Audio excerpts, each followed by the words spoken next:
بستی کا حال سناتا ہوں. میں یہاں ترجمہ کر دیتا ہوں. اللہ تعالیٰ کہہ رہا ہے کہ میں تمہیں پاکستان کا حال سناتا ہوں. ضرب اللہ مثلا قریۃ، میں تمہیں پاکستان کا حال سناتا ہوں. کانت آمنۃ مطمئنہ، وہ بڑی تیزی سے اٹھ رہے تھے، بڑے امن میں تھے، بڑے اطمینان میں تھے. یاتیہا رزقہا رغدا من کل مکان، میں نے ان کے لیے رزق آسان کر دیا تھا. وہ زمین خزانے اگلتی تھی، آسمان پانی برساتا تھا. فکفرت بانعم اللہ، پھر وہ میرے آگے جھکنے کی بجائے شیطان کے ساتھی بن کے، اور انہوں نے غلط راہوں کو اختیار کیا.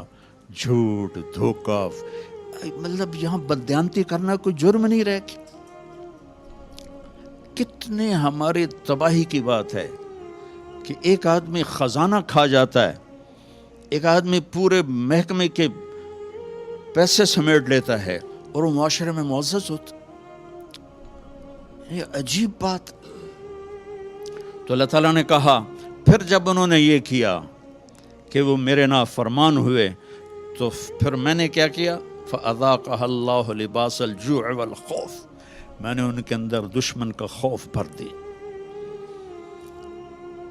میں نے ان کے اندر بھوک بھر دی. ایک اور حدیث سے یاد آئی، یوشک الامم ان تداعی علیکم کما تداعی الاکلۃ الی قصعتها، ایک دن آئے گا میری امت کو ایسے تقسیم کریں گے غیر جیسے دسترخوان پہ روٹی تقسیم کی جاتی ہے، ٹکڑے ٹکڑے کر کے. تو صحابہ نے پوچھا اب من قلت نحن یومئذ یا رسول اللہ، یا رسول اللہ کیا ہم اس دن تھوڑے ہوں گے؟ اب میں کہا لا انتم یومئذ کثیر، تم بہت زیادہ ہوگے.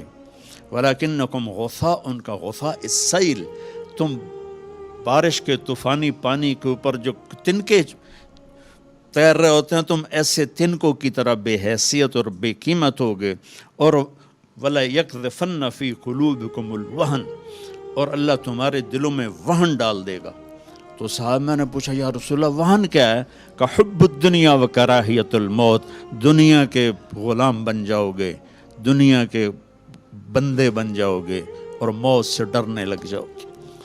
بھلا موت تو اللہ کی ملاقات ہے. ابراہیم علیہ السلام کے پاس اسرائیل آ گئی، چلو جی. تو وہ کہنے کہ بھلا کبھی خلیل بھی خلیل کو مارتا ہے. تو وہ اسرائیل واپس گئے، کہا جی وہ ابراہیم تو یہ کہہ رہے ہیں. کہا اچھا اس سے کہو کبھی خلیل بھی خلیل کے ملنے سے رکتا ہے؟ تو انہوں نے کہا جی اوپر سے تو یہی جواب ہے، کہا جلدی کر لے جا. مسلمان کے لیے تو اللہ کی قسم اگر اللہ راضی ہے تو موت سے خوبصورت تحفہ کوئی نہیں، موت سے خوبصورت پیغام کوئی نہیں. اگر اللہ ناراض ہے پھر تباہی ہے. عمر بن عبدالعزیز اس تخت پہ بیٹھے جس پہ بنو امیہ کے ظالم حکمران بیٹھے تھے، عبد الملک بن مروان، پھر ولید بن عبد الملک، پھر سلیمان بن عبد الملک، اور چوتھے عمر بن عبدالعزیز. عبد الملک ان کے سگے چچا تھے. عمر بن عبدالعزیز اور عبد الملک بھائی تھے، مروان کے بیٹے تھے. تو عمر بن عبدالعزیز نے 2.25 سال حکومت کی اور 3 براعظم میں زکوٰۃ لینے والا کوئی نہ بچا. 3 براعظم پہ حکومت تھی، جنوبی فرانس سے لے کر شمالی افریقہ تک اور ملتان تک اس بندے کا جھنڈا لہراتا تھا، اور 3 براعظم میں زکوٰۃ لینے والا کوئی نہ بچا. کہ پہلے خزانہ اپنا سمجھ کے لوٹتے رہے اور انہوں نے خزانے کو امانت سمجھ کے استعمال کیا. تو وہ انہوں نے بلایا شام کے قاضی رجا کو، کہنے لگے دیکھو عبد الملک میرے چچا مرا تھا تو میں اس کی قبر میں اترا تھا تو اس کے چہرے کا رنگ کالا سیاہ ہو گیا تھا اور اس کا چہرہ قبلے سے یوں ہو گیا تھا، اور عبد الملک کی یہ جگہ سرخ تھی سیب کی طرح. پھر میں نے ولید کو قبر میں اتارا، وہ اس کی کفن کی گیرا کھول کے دیکھا تو اس کا چہرہ ادھر تھا اور کالا سیاہ تھا. پھر میں نے سلیمان کو قبر میں اتارا تو اس کے چہرے کو دیکھا تو کالا سیاہ تھا اور قبلے سے ہٹا ہوا تھا.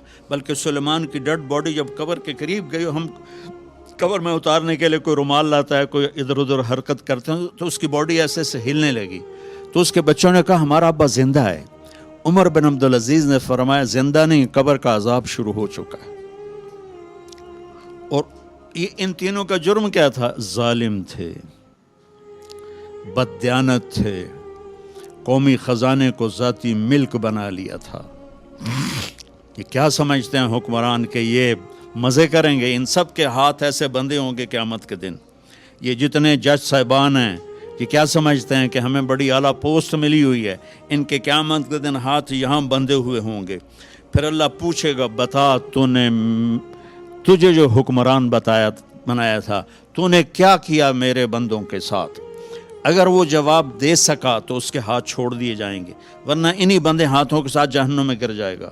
اور قاضی سے اللہ پوچھے گا ہاں کیا فیصلے کیے تھے، کتنے ظلم کے فیصلے کیے تھے، کتنے عدل کے فیصلے کیے تھے۔ اگر وہ عدل کے فیصلوں میں کامیاب ہو گیا تو ہاتھ چھوڑ دیے جائیں گے اور جنت میں چلا جائے گا۔ اگر ظلم کے فیصلے کرتا مر گیا تو انہی بندے ہاتھوں کے ساتھ آگ میں چلا جائے گا۔ بھائیو آخرت بھی ہے، بھائیو صرف دنیا نہیں ہے، آخرت بھی ہے۔ ٹک حرص و ہوس کو چھوڑ میاں، مت دیس بدیس پھرے مارا، قزاق اجل کا لوٹے ہے دن رات بجا کر نکارا۔ کیا بدیا بھینسا بیل شتر، کیا گونی پلہ سر بارا، کیا گیہوں چاول موٹ مٹر، کیا آگ دھواں اور انگارا، سب ٹھاٹھ پڑا رہ جائے گا جب لاد چلے گا بنجارا۔ یہ تو رہنے کی دنیا نہیں ہے۔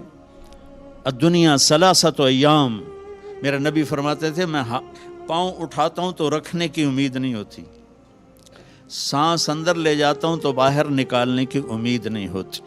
تو بھائیو اللہ کے واسطے اپنی آخرت کا سودا نہ کرو، دنیا کا سودا کرنا پڑے تو کر دو۔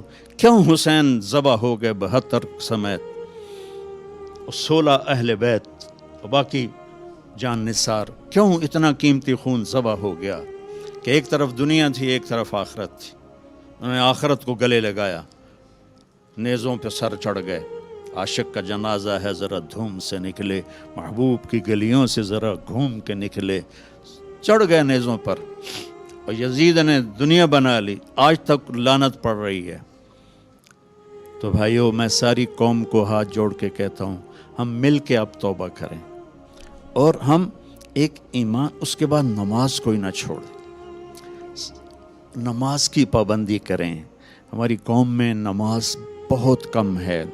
ہمارے KPK کے علاقے میں نمازی ہیں لیکن وہاں سود بہت زیادہ ہے، لوگ سود پہ دیتے ہیں اور بہت ظلم کرتے ہیں۔ نمازی ہیں لیکن سود نہیں چھوڑتے ہیں، تو یہ ان کے لیے بہت بڑی تباہی بن جائے۔ 2 آدمیوں پہ زبردست عذاب آنے والا ہے، 2 آدمیوں پہ۔ امت مسلمہ میں 2 قسم کے لوگوں پر سب سے شدید عذاب ہوگا، ایک سود کھانے والا دینے والا نہیں، کھانے والا، سود لینے والا، اور ایک ناحق قتل کرنے والا۔ ان دونوں کے لیے سب سے خوفناک عذاب ہے جہنم کا، اہل ایمان میں سے۔ زانی شرابی کے لیے وہ عذاب نہیں ہے جو سود کھانے والے اور قتل کرنے والے کے لیے ہے۔ تو نماز پڑھو، ساری قوم سے کہتا ہوں نماز پڑھو۔ اللہ نے رزق دیا ہے، زکوٰۃ دو، قرآن پڑھو، اللہ کے واسطے قرآن پڑھو، اللہ کے نبی کی سیرت پڑھو، علم حاصل کرو کہ میرا رب مجھ سے کیا چاہتا ہے۔ میرا رب پہلی سطر ہے بسم اللہ الرحمن الرحیم، کہ میں رحمان و رحیم ہوں، کوئی سخت حکم نہیں سناؤں گا، آسان ہوں گے، کر لو، بڑا نفع رہے گا۔ تو قرآن پڑھو، نبی کی زندگی پڑھو، صحابہ کی زندگی پڑھو۔ کیا آپ چاہتے ہیں اپنے اور اپنے پیاروں کے لیے نیکی کا کبھی نہ رکنے والا سلسلہ؟ تو مدد کریں بہترین صدقے سے اور دیجیے پانی کا تحفہ ان کو جو اس نعمت سے محروم ہیں۔ اپنے صدقات اور عطیات MTJ فاؤنڈیشن تک پہنچائیں۔